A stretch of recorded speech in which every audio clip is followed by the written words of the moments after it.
And Chris, the Money, Sex, and Kids show. Welcome to episode 5, where we're going to be talking a little bit about money today. We're going to be talking about how to get your spouse on board with money. All right, and that's a really hard task, or it can be, but it doesn't have to be.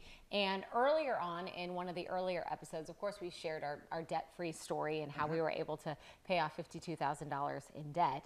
But that didn't happen overnight, and it definitely didn't happen and really take speed and take full intention until both of us came together on the same page. So we hit rock bottom in February 2011, meaning we had no money. Yeah. We didn't actually do something about it until April. So everybody's like, oh, wow, you guys paid off a ton of debt. I'm like, but we didn't do anything for 60 days. So we're going to talk about that 60-day period on, we were doing this, right? We were not on the same page. So how did we get on the same page? And, you know, I used to joke around saying, I got my wife on board, but really, it was me too. So we were like, let's just walk through like some of the do's and don'ts on that. Okay, well, first though, you know, anytime you want to make a change, there's going to be resistance from one or the other. And so it's getting past that resistance in order to move forward together. So one of the first things, just part of the story that you need to know, is he had came home one day when he was all ready to do this, right?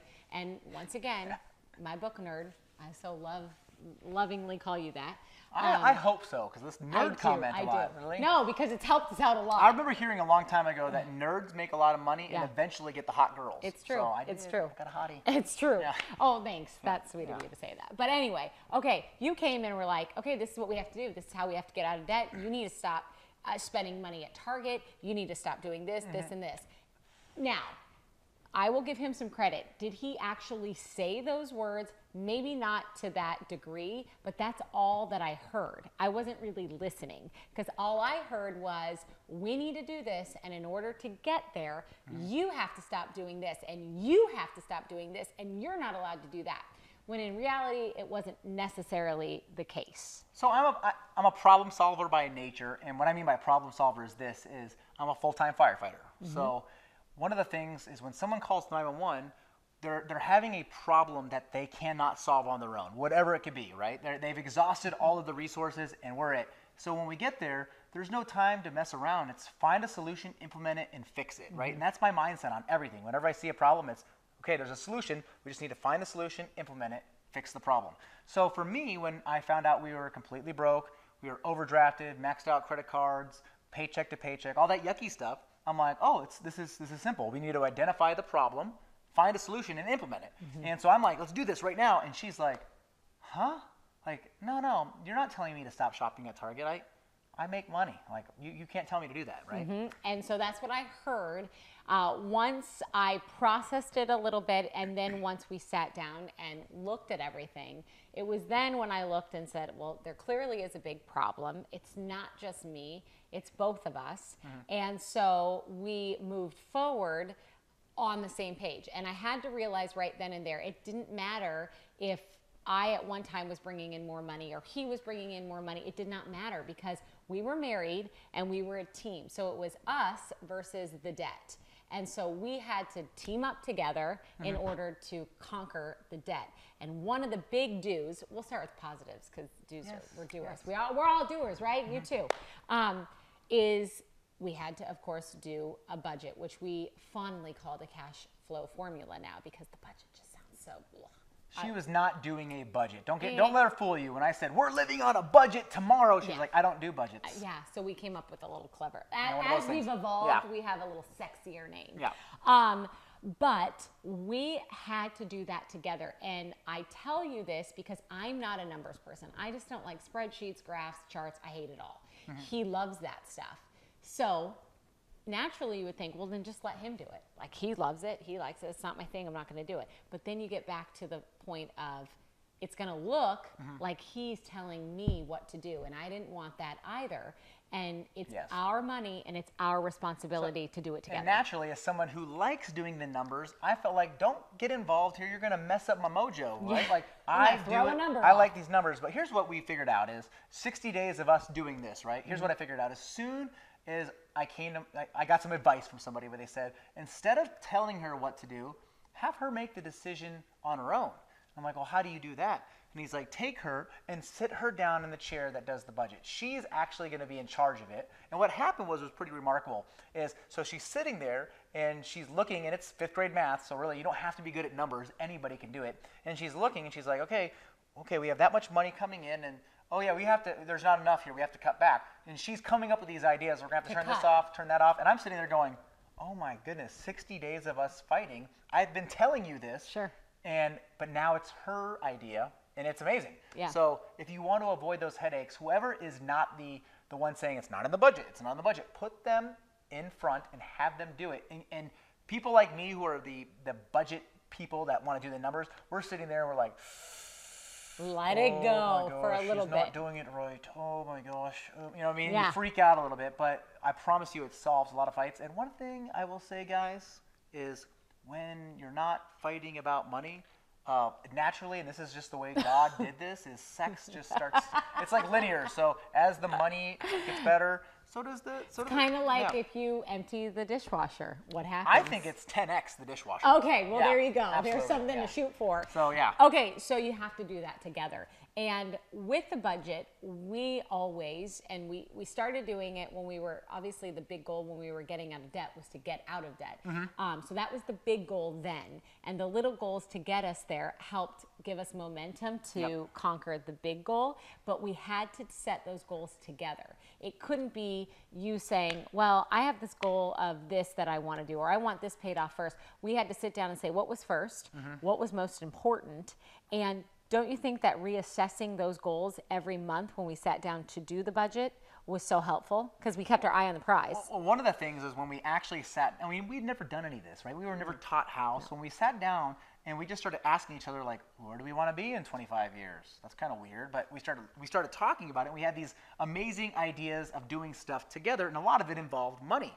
And then we started to ask those questions like, well, how do we get there? And instead of me saying, oh, you're overspending, or you open up another credit card, what are you doing? It was now like we had these together goals.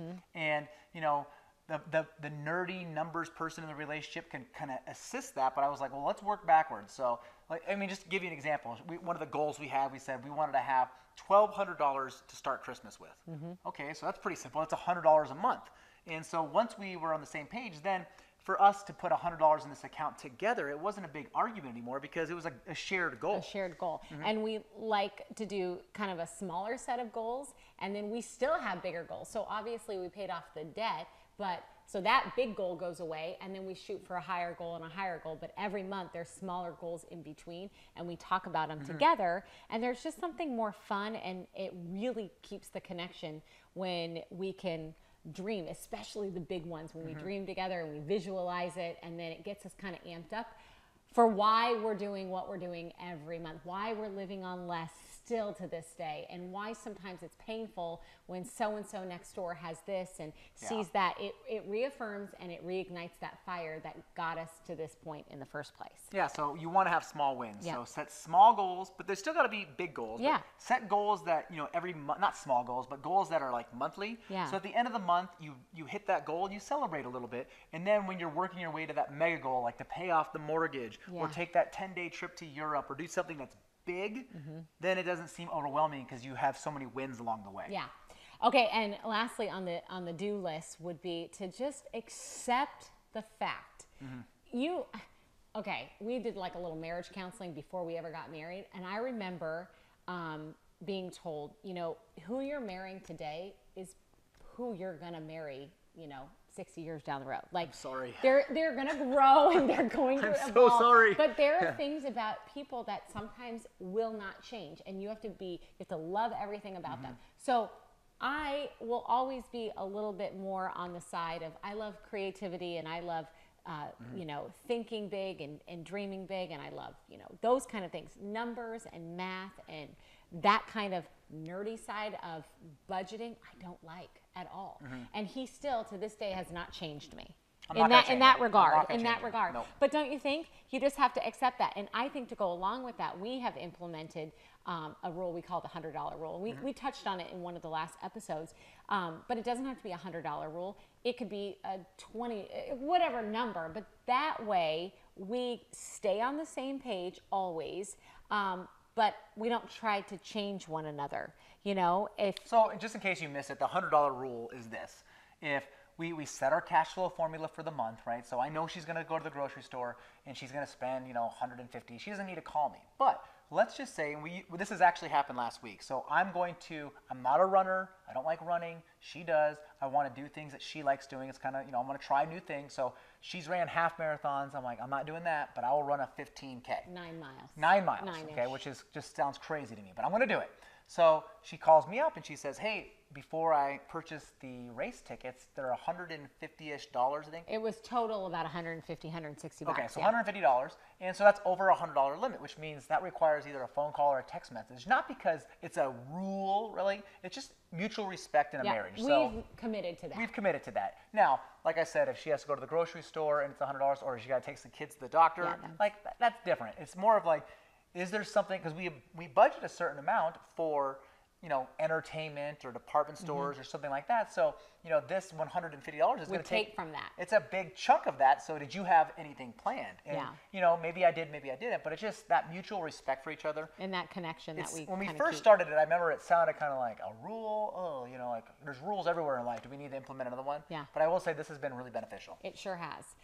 So that goes into, that kind of wraps up the do's, but the don'ts, they're a little bit less, but they're so important. And I think the first one, which we did in the beginning and we quickly realized is just a big no-no, is blaming. You cannot blame that person or for bringing all the debt to the table. I brought a heck of a lot of student loans to the table.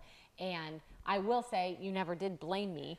But Yes, I did. But you did blame me for my store credit cards that were exponentially large, that were unnecessary. You did blame me for that. Yeah. That was an easy little poke. But again, you got married. You both have equal parts in that relationship. You're a team, and you're both responsible for what has been spent and what is being spent. So one of the things I remember learning when we were, there was that book, Love and Respect. I remember I'm a big book guy and we talk about this. But one of the things I remember reading is, so when you get married, especially if you've been independent, really independent, the whole mine, his, her, me, I, you don't use those pronouns anymore. Everything in the marriage becomes us, we, and our. And so it wasn't her student loan, it was our student loan. And it wasn't my car payment, it was our car payment. And so that right there really kind of helped us take ownership that I'm not paying off her debt, I'm paying off our debt. Yeah. And so just putting the blame game aside kind of helps you to stay on the same team. And again, hello, we're playing for the same team here, right? Yep. We're not against each other. With that goes a big rule. And I know some of you out there are not going to agree with that, and that's okay. But this is one thing that we feel super strongly about because we feel that our marriage has to be completely transparent. Yep. Is we don't do separate accounts. We never have, and we never will, because again, we're together on this. And so many people do have separate checking accounts. Now, here's what I'll say is over the last 7 years of we've sat down with couples and helping them with their money through our business, is one of the things I can say is almost every single couple that struggles, that comes and sees me for some whatever they need with their money, they have separate accounts. That's almost always the case. And so right there, that's kind of to me says, okay, if the people that are coming to see me that need help have money problems, they also have separate accounts. So that just seems like it goes parallel there. And I always ask them the same exact question. I say, if they have kids, I'm like, do you share kids? And they're like, well, yeah, of course. I'm like, okay, do you guys share a bed? And they're like, well, yeah. I'm like, so you can share kids, you can share a bed, but you can't share a bank account? And that kind of, I think, opens their eyes up. Now, I think the number one thing I've heard of why people have separate bank accounts is, well, she's not good with money, or he's horrible with money, I'm not going to tie it together. And so, you know what?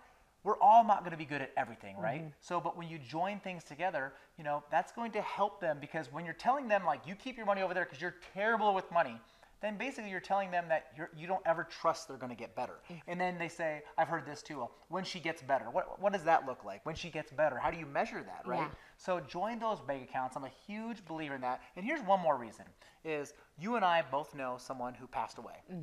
And so when he passed away, luckily, husband and wife had joint accounts. And it was sudden. I mean, he was young, it was sudden. And so, I look at that going, if it wasn't a joint account and she didn't have access to that, how strange would that be, trying to get access to your And the husband. length of time it would take to get that. And she's struggling with dealing with the grief. Yeah, And yet she's trying to find money to pay for bills while all of this chaos has ensued. So that's a great point. Yeah. And I think too, if you're going to adopt the change of, okay, we're going to go away from separate bank accounts and do something together, it is going to be shocking at first, and it's going to be different because it's a change. And I think one great easy way to sort of like stepping stone into that, if you decide, hey, I'm going to join the account, but I still want some independence. This is a great idea. We do this often, and the amount of money can range from $20 to $100, whatever your budget can. Yeah, the amount does not matter at all. But basically, you guys each he gets, say, $50, we'll say. $50 for the month, I get $50 for the month.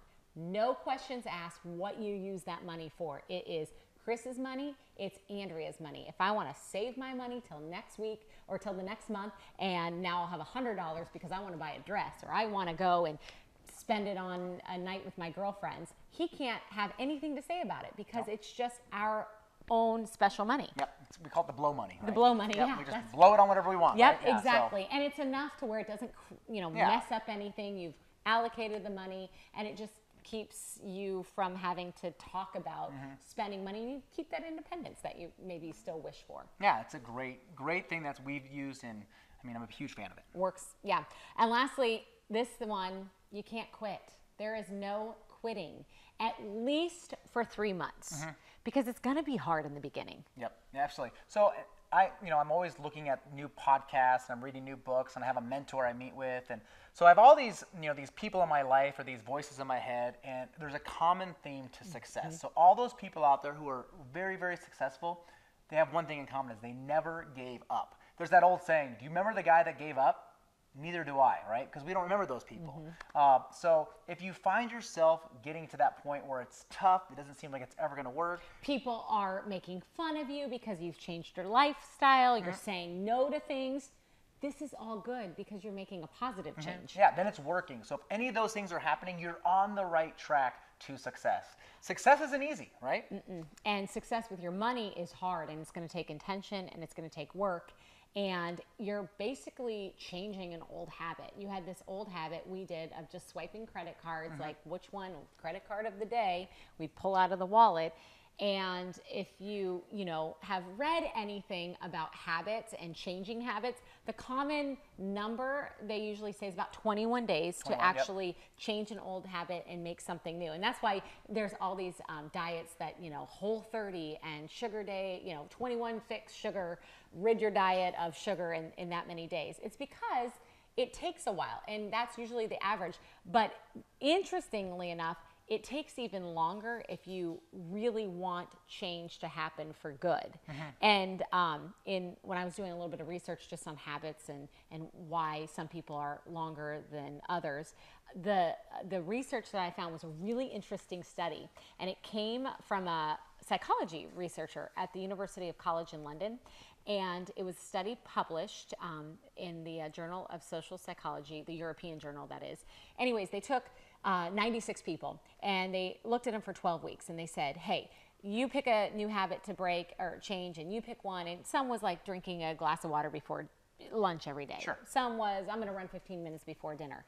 And after the 12-week period, they found that the average of all those people to form that new habit, it was 66 days. So we always say when you're doing a cash flow formula, it's about 2 to 3 months. So that's 60 to 90 day period, which makes sense. It makes sense. And you're gonna mess up. Like, Oh, we're gonna yeah. tell you, you're gonna mess up. You're gonna not plan for something. You're Absolutely. gonna forget that something needed to be paid, or I had this birthday that I totally forgot about and I went over on the budget. That's okay, because if you mess up every now and then as you're building better habits, you have to realize like it's not an all or nothing process. No, and it's always ongoing. It's always ongoing. 7 years of us being on the same page with our money, we still make mistakes every single month. Now, are they tiny mistakes? Absolutely. They're little hiccups, but we make them. I don't think we've ever had a perfect month. Nope, and we're not going to strive to be perfect. We are just going to continue to do this every single month with changed goals, more focused goals, and hopefully then get to reach those big goals. And that's really what we want you to do too. And I'm sure some of you probably have done budgets and managed your money better than we have for a lot longer. So you might have a trick that works even better than some of these things that we know have worked for us for the last 7 or 8 years. Yeah, so if you are somebody who likes to learn more about how to change habits in all areas of your life, another just popped in my mind, a great book that I recommend is The Power of Habit by Charles Duhigg. We'll put links in the show notes and in the comments, but that book right there, it even talks about how long it takes to change a habit. And so if you've been spending 10 years of your marriage on totally separate planets when it comes to money, you can't expect correction in 21 days, right? It's going to take that 2 to 3 months, and that's still rock star status. Absolutely. I mean, it's like going on a diet. You can't like eat healthy for 3 days, a week, or whatever, and expect to be, rocking. What does it look six-pack like, though? abs. So I want to just share with everybody, when was the last time that we argued or fought about money? I mean, honestly. I don't.